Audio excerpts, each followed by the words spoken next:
Good night. What's this? Yeah.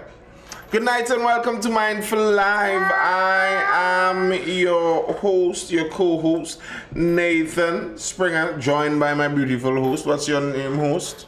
Fiona Springer. Very good. All right. It is presently the 25th of the 6th month. The year is already halfway gone. 25th of the 6th month in the year of our Lord 2025. Welcome.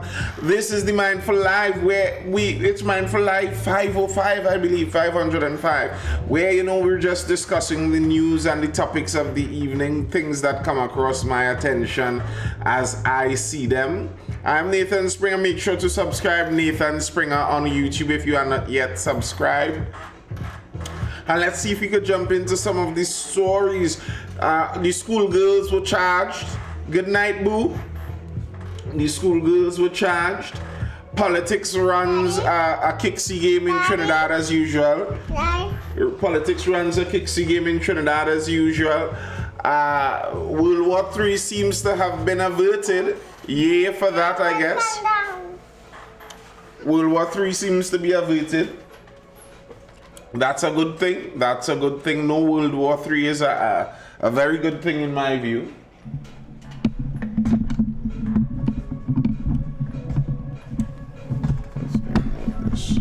Yeah. That's a very good thing in my view. No World War. Yes, that's a positive.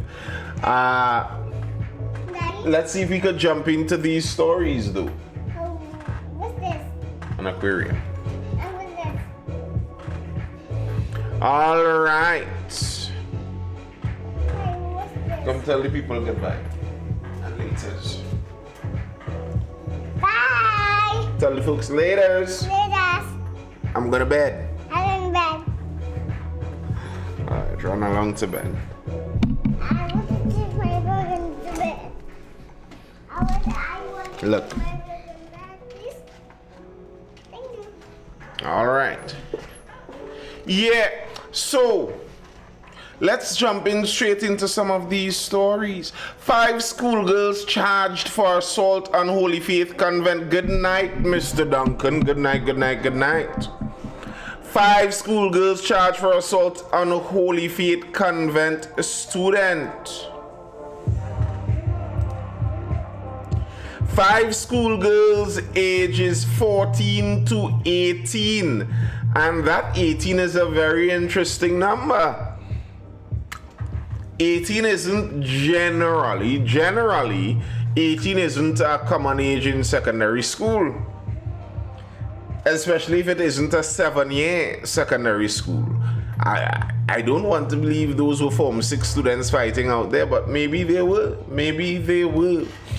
Newsday understands the girls all attend different schools in the Vancouver area. Assistant Commissioner of Police South Central Wayne Meister said the charges were laid on June 25th after a thorough investigation conducted by WPC Boodoo of the Vancouver Police Station. All 5 girls were charged with the offense of assault occasioning actual bodily harm. And I like it.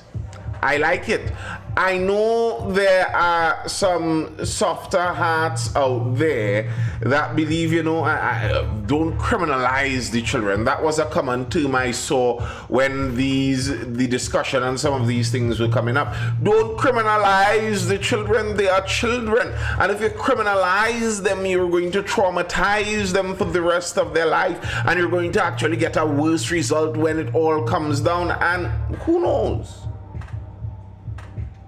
Maybe for some. But the reality is, I think, you're traumatizing the other students by having these ones with the criminal minds, with the criminal intent in the school with them. And in my view, if you harm someone's child, there should be legal consequence for that. That's not something that should just be seen as a flippant issue. I am glad they charged these girls. I am very glad they did. I think something like that deserved charges. I mean, if you're telling me that you want people that you want people to treat the children in a more childlike manner. You don't want them to be too strict on the children. You don't want them to come down on the children too hard. Okay, I understand. You don't want them to come down on the children too hard. But to me, for that to really make sense, you would have to be behaving like a children.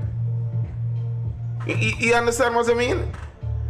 In order for me, in my view, in order for me to really take this seriously, that you should be treated like a child, people should experience you like a child. I mean, if we're talking about a little bullying here and there, nothing too serious, a little small push and shove here, something you could discuss, and all right, yeah, that's not how you do it. But when you're talking about 5 of you all change your clothes to go and ambush someone that isn't even in your school, outside of their school, and then get the wrong person, nah, bro, nah. I think legal consequences are necessary. Very important, in fact. Meister said the police service has a zero-tolerance stance on acts of violence, especially involving school-aged children, and continues to work with educational institutions, community leaders, and parents to promote peaceful conflict resolution.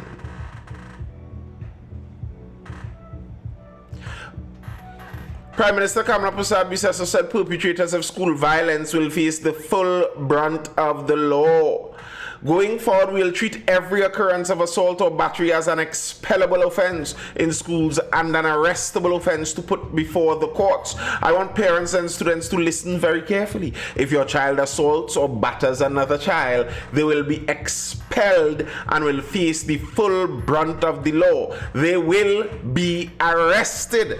All acts of school violence must now be referred to the police for criminal prosecutions. Parents need to take responsibility for their children's behavior. If they can't train them to properly behave in school, then let them stay home, and then we will have to look for spaces to properly nurture them and counsel them. Listen, Tanti Prasad-Bisesa, I have no arguments with you there. I'm 100% on board with that statement. Get them out of the school and charge them. If you want to be man, then be man, even if you're a little girl. No, you're too mannish. Police is what you need.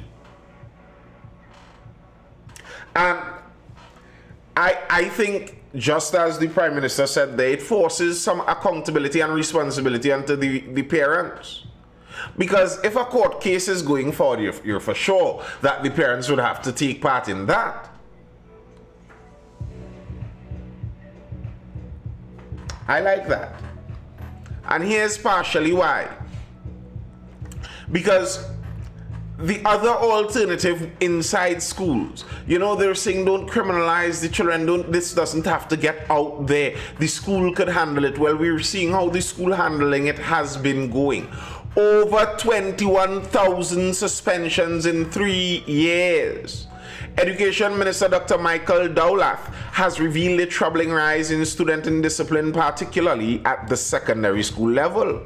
The minister raised the issue during his contribution to the mid-year budget review debate at the Parliament sitting at the Red House, Port of Spain on Monday. He noted that between 2022 and 2025, suspensions rose by nearly 87%, increasing from 5,167 in the 22-23 academic year to 9,676 in the 24-25 year. In total, 21,661 suspensions occurred over the 3-year period, he said. Mr. Speaker, this is a signal of distress in our schools. However, even as we take firm action to preserve order and safety, we are equally committed to safeguarding the right to education. Every child, including those who may face expulsion due to their actions, deserves an education, he said. My next question to follow up on that revelation of 21,661 suspensions. would be, how many of those are repeated suspensions? Are any of the 21,661 suspensions multiple suspensions to the same student?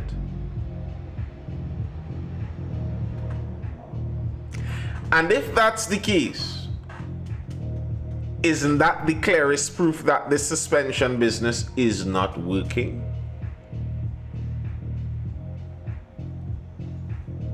What is the suspension supposed to do? If someone isn't minded for school anyway, and their parents pay no accountable, responsible oversight over them, what is a suspension supposed to do to that student? And you see the difference between the suspension and the expulsion. A suspension, I suppose, is supposed to be a punishment for the student or the student and their parents in order that they rectify the behavior or whatever is the issue. But an expulsion isn't even really about punishing the student, you know. In my view, expelling a student isn't about punishing that individual student.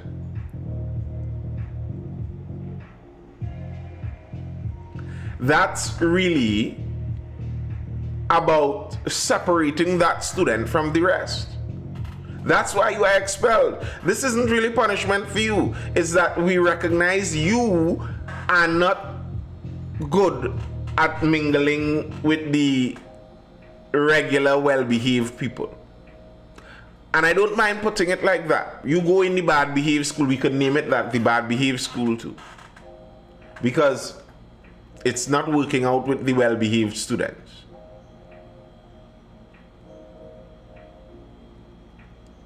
He said the majority of infractions occur during lunch, class time, and after school. Precisely when supervision is weakest. Wait, lunch, class time, and after school. When else is there before school? I mean, class time is all the time too. And attributed this to chronic administrative staffing shortages. I don't think so. I don't think school violence is on the teachers and on the staff in the school, really and truly. Beside making sure the bad students are expelled, what else is the staff supposed to do? What else is the staff supposed to do? In keeping with the government's commitment to ensuring each child receives an education, the minister said each expelled student would be assessed in order to develop a tailored educational and rehabilitative plan through the Student Support Services Division. He explained that these plans may involve counseling, behavioral therapy, and alternative placement at institutions such as Serval. The ministry, he said, was comprehensively reviewing programs and policies regarding student behavior, following which a detailed strategy would be developed. Neglected schools. Dowlat delivered a scathing critique of the former government's handling of the nation's schools as he outlined initiatives aimed at reversing years of neglect in the education sector. He also announced that the ministry had requested an additional $83 million to accelerate emergency rehabilitation works under the expanded vacation repair program. Good night, Rose Petal Angel Nick. My personal belief, as I've said before, my personal belief is that by and large, the public school system as we know it is staring obsolescence in its eye. It's looking into the abyss of obsolescence. It is on its way to being obsolete. It is on its way to being not as well suited for the intention that people want it to serve. In the first place, the public education system as it was designed was created for the industrial age and created for creating workers of the industrial age. Even with the edits we had to this public education system, it still to a large degree is designed around that. Even when you add more modern day topics, you create modern day thinking industrial workers, if you understand what I mean. The style of teaching is to generate that kind of a worker, and the market may be changing more and more. I think it is. So it's not like those workers are the most well suited for the market anymore. If you're looking for alternatives, just by the way, Mindful Education, the educational institution that I run, we still are there chugging away, giving education to the masses. Private tutoring, homeschool classes, learning pods for students from all ages, from before early childhoods, or from early childhood all the way up to Form 6. So hit us up if you're interested in that. Yeah, I think my hope isn't high in the public school system. My hope isn't high. I think the nature of the way the system was designed, the nature of what people want out of it now, it's not giving people what they want, and many people will choose alternatives as they present themselves. That's my view. Let's go into some court business though. Let's go into some legal stories. See how our courts function for justice in Trinidad and Tobago. See how, yes, Dimples, yes, homeschooling indeed. See how our wheels of justice turn. Online and in person, also for the classes. Hit me up wherever you see me, or look for Mindful Education on social media. You know, wherever you see me or Mindful Education, same thing. Message me, message them. All right. Nathan Springer on all social media. Instagram and Facebook, you generally get a faster reply than TikTok. But I'm on all social media, Nathan Springer, even X too. X, Twitter, I'm all over there. Or if you want, you can message my profile right here. But sometimes these messages aren't seen as easily. Wagwan, Dream Chaser, Wagwan. Let's dive into the court system here in this beautiful Twin Island Republic of Trinidad and Tobago. High Court dismisses case against 3 in alleged licensing fraud.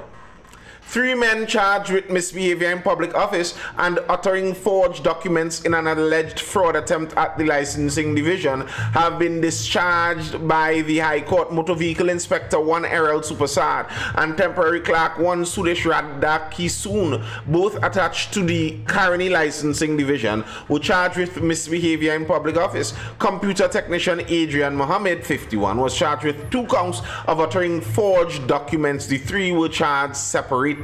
The matter was heard by Master Adia Mohammed, who initially presided over the case in the Magistrates Court before transferring it over to the Masters Court under the Administration of Justice Indictable Proceedings Act. And when they transferred it there and the case was called, every time the case was called, the state, the prosecution, failed to appear. When the prosecution again failed to appear, attorneys for the accused requested that the cases be dismissed.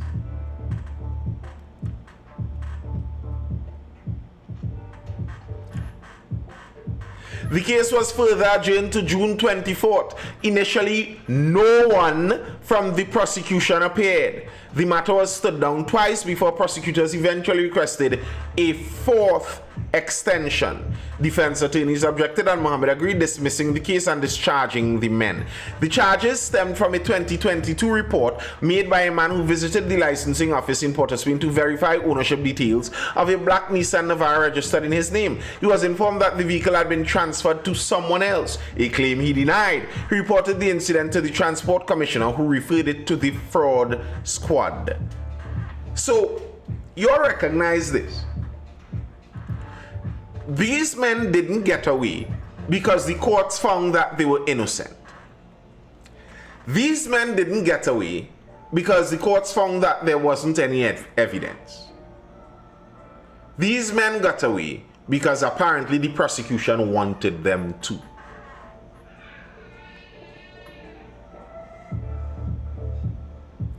You know, I regularly ask, how is it that licensing fraud could be so widely known, widely established, widely shared, and nothing comes of it? Like, I mean, everybody in Trinidad knows that is the center of fraud for the country. How you mean nothing comes of it? Well, we see how nothing comes of it. Straight in front of our faces, 3 people named, basically, allegedly, caught with their hands in the cookie jar. And the prosecution decide, well, we just wouldn't go to court. There goes the case. Who knows? These men may even turn around and sue the country and make back some money on top of alleged criminal action. Imagine that. Beautiful, sweet, sweet TNT, man.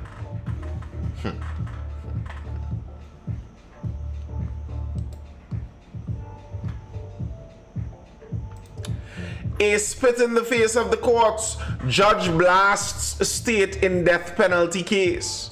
The failure by the executive to uphold court orders and constitutional protections has been criticized by a high court who ruled that 2 men imprisoned for nearly 4 decades on unconstitutional sentences must be resentenced by a criminal court. The executive's failure to act is not merely a delay, it is a sustained refusal to comply with binding court orders, including that of this country's highest court.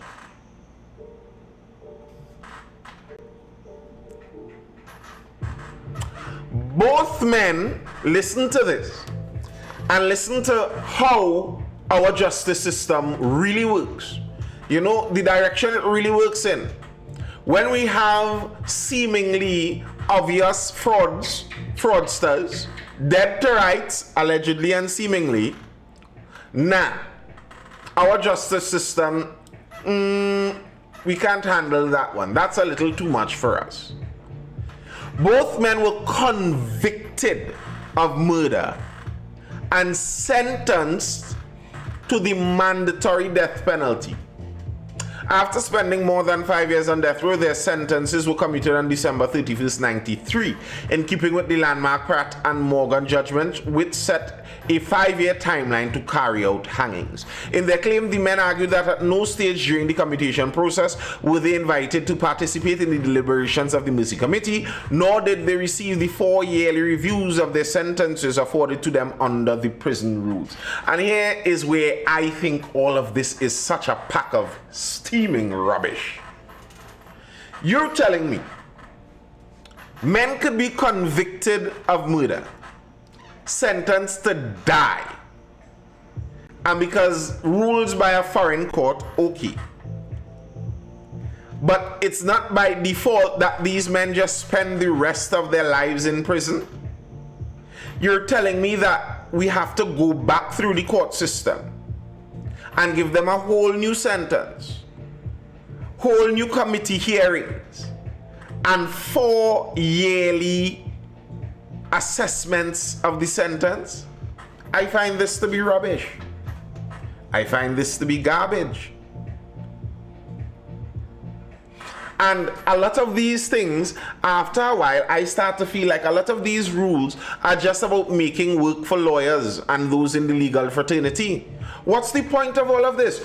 Okay, it's too late to hang you. We can't hang you. By default, now you stay in prison for the rest of your life. Why is this even a discussion? This judge is going off here talking about rights and the people's rights, and they were unfair, and very likely he's lining up like these men are going to get some money. Convicted murderers who's supposed to be dead by our laws. Justice James is telling us, in fact, we're very likely going to have to pay them, because they in the legal fraternity find it insulting that we didn't come and dance the limbo and play footsie with them after they in the legal fraternity decided that the laws that this country have, they weren't going to uphold it. So they in the legal fraternity decide that, and then We're supposed to dance the whole dance, pay a lot of money, keep these men spinning and happy. For what?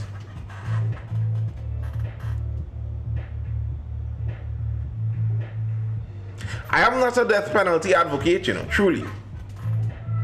I believe in chances, and once there's life, there are chances. But things like this could make you feel like, in practicality, it's just best you try to kill those wrongdoers as fast as possible, because these justices and legal fraternity members, they aren't interested in the country.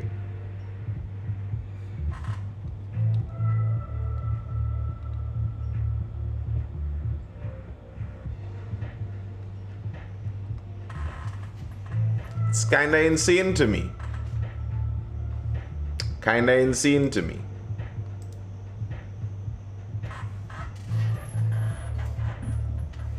I guess that's what happens when the lawyers make the laws.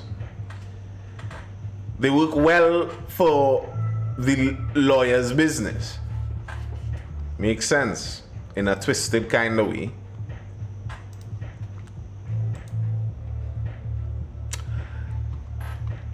Let's see the result of some politics. Positive result of some politics. Lower cement prices anticipated as Rockhard set to return.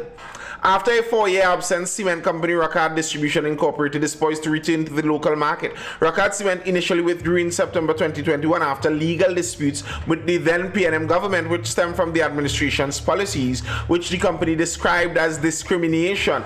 And the company described it very accurately. PNM made laws, made policies specifically to kick them out of the market. In an interview with Newsday in February 2024, Managing Director Ryan Ramhit said a major issue was that despite his cement being hydraulic, it was classified as Portland or building grade, resulting in higher tariffs. Instead of a 0.5% tariff, Ramhit said the company was subjected to a duty of 15%. And despite a successful legal challenge against the move, the tariff on hydraulic cement was later increased to 35%. The Trade Ministry's decision in early April to reduce the duty rate on hydraulic cement to 0% in response to TCL's decision to raise the price of its cement by 7% in February made the company's return more feasible. Then I suppose PNM losing the last election made the company's return final. Because if I was Rockhard, I was not returning under a PNM administration. Dropping the tariff back to 0 wouldn't be tempting to me on the people who raised it in the first place. You understand what I mean? Like, why would you as a company output, and these companies would have to output millions of dollars to get everything back moving on. Why would I as a company output millions of dollars to start back my company going when you have already shown that on a whim, apparently, you could decide to personally shut down the company? Was it really discrimination? I find so. I find it was discrimination.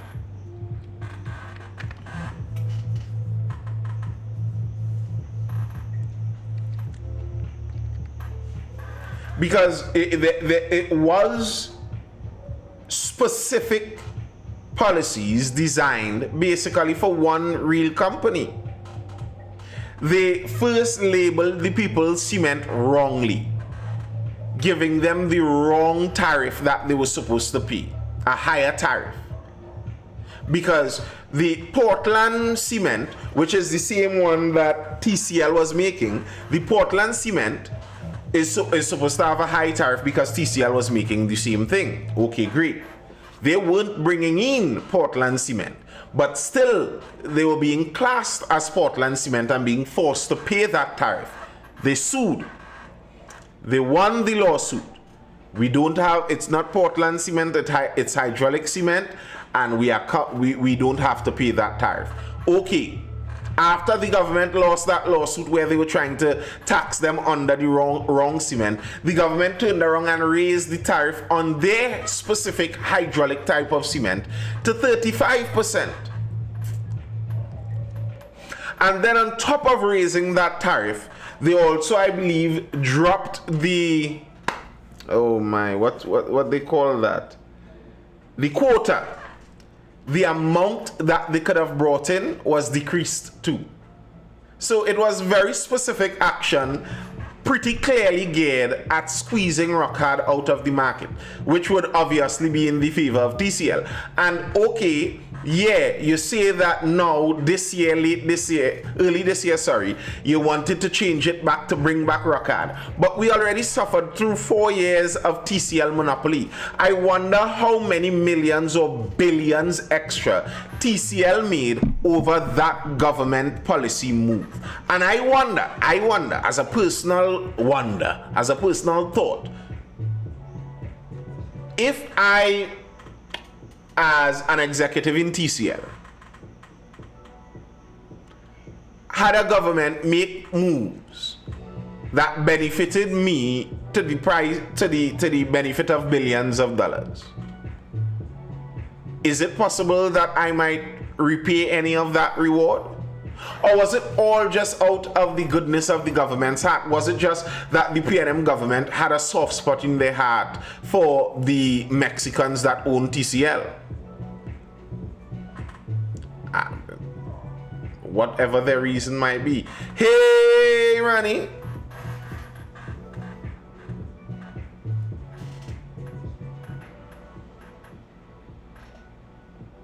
In an interview on June 24th, Ramhit said, as soon as testing and evaluations are completed by the TT Bureau of Standards, Rockhard Cement will be back in hardwares in the coming weeks at a competitive rate. This decision, he added, has been welcomed by hardwares across the country in light of TCL's consistent price increase since Rockhard's departure. TCL increased its price by 15.6% in December 2021, 7% in August 2022, 5% in March 2023, 7.6% in February 2024, and 7% in February of this year.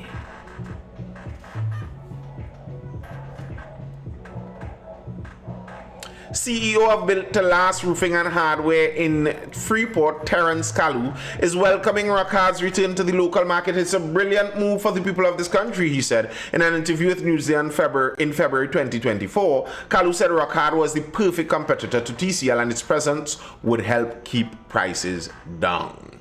I agree. Well, I don't know Paul Duncan.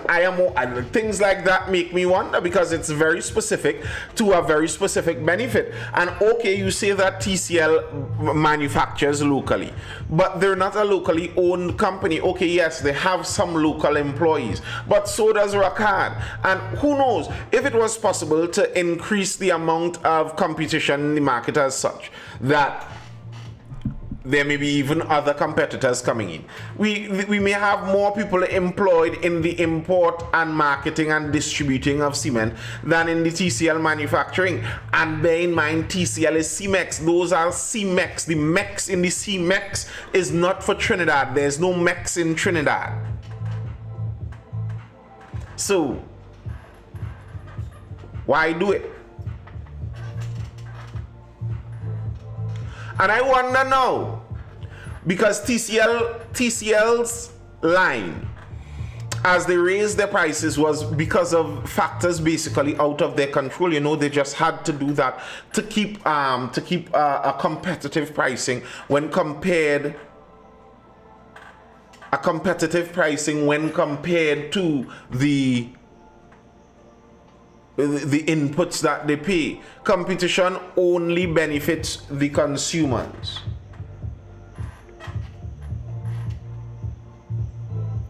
Does it? I wonder. Here's a question, Anton Mills. Here's a question. I wonder if more people are employed in the mobile industry, mobile telephone industry, now with Digicel and B-Mobile, or when it was B-Mobile alone. Do you think the entrance of Digicel into the local market with B-Mobile being there, do you think it decreased the amount of jobs in the, if you look at the entire cell phone industry as an industry, do you think the the inclusion of that competition, do you think that caused a decrease of jobs in that industry or an increase? I don't think competition only benefits the consumers. I don't think so. I think monopolies only benefit the monopolizer. There's a decrease of jobs. You think when Digicel entered the market, there was a decrease of jobs in the mobile phone industry? Come on, Paul Duncan. Everything exploded. Everywhere there was a phone store, they started what they call franchising phone stores. There were franchisees. You could open a cell phone store and get Digicel to be basically your franchise. You are the franchise holder for a Digicel store. That's what competition does. And this kind of colonial mentality, I despise it. This colonial mentality where we want a big somebody to take care of everything for us instead of going into the market as entrepreneurs. Enter the market. I would prefer 50 Trinidadians attempt to do something in the cement industry than we leave it to Cemex to control our entire national cement industry. Any day. 50 Trinidadians with different varieties, whether they try to import it, whether they try to manufacture small scale, medium scale, large scale, all of them enter, compete. I would prefer that than Cemex alone. That's how it started, but a lot of downsize happened. Yeah, but even with the downsizing now, the amount of people employed in the cell phone industry as a whole is still more than with B-Mobile alone. Exactly, we did Anton Mills, and cement dropped to $30 under a can. And you see, these things aren't only about the jobs inside of the cement factory in TCL. They're also about the jobs for contractors, for masons, for skilled workers, for tradesmen. That's what it's about also. And cheaper cement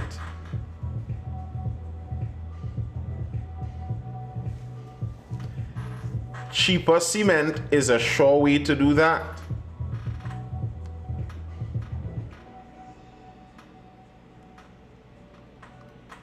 It's a sure way to do that. Remnants of political action. Family grieving death of plumber days after crash involving minister. Daniela Cordner, the common law wife of Stephen Primus, says she is still struggling to accept his death days after the accident which claimed his life. The accident was the result of collisions between multiple vehicles, one of which was driven by a minister in the Ministry of Housing, Anil Roberts. And you know, I don't know how many of you know how the rumors go about the general disposition that this minister seems to carry about on a regular basis.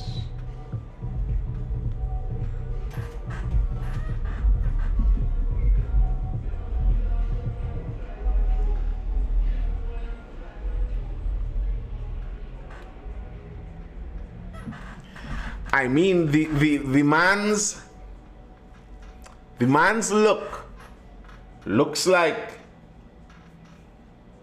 it. The man's look looks like the confession of the stranger who was in the two-pull video, who said he could drink rum whole day. That was a stranger though. That guy in the two-pull video was a stranger. Nobody knows who that guy was. The Prime Minister said it's not who people thought it was. The person who people thought it was said it wasn't him, and the Prime Minister said it wasn't him. So the guy from that video, he always looked like he had a few in. I wonder how those investigations, whether certain breathing tests, etc., were given on the site of that accident.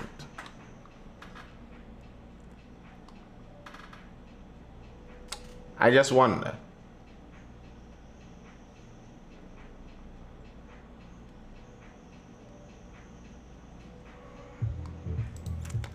Anyway, people, why TikTok now sending me the live notification? Girl, I don't know, I don't know.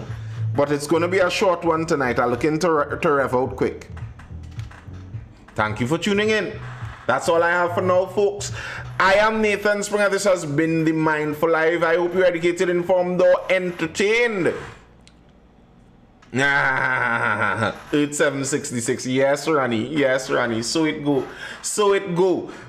I'm aiming. I know we missed Thursday Talks. Thursday Talks was missed weeks in a row. I'm aiming to try to make sure we get that Thursday Talks in tomorrow. Be mindful, not mindless. Peace. I'm out. Stay inside. Outside a little sketchy. Marry somebody, child, make some nice. Hey, Nisi, I didn't know you were there. I didn't know you were there, Nisi. Good night, good night, good night. Yeah, go and marry somebody nice, child, and make some nice trini babies out there. Make sure we get some people to pay our pension for that. Now, forget that talk, Ronnie. You have a good advisor. Take the advice.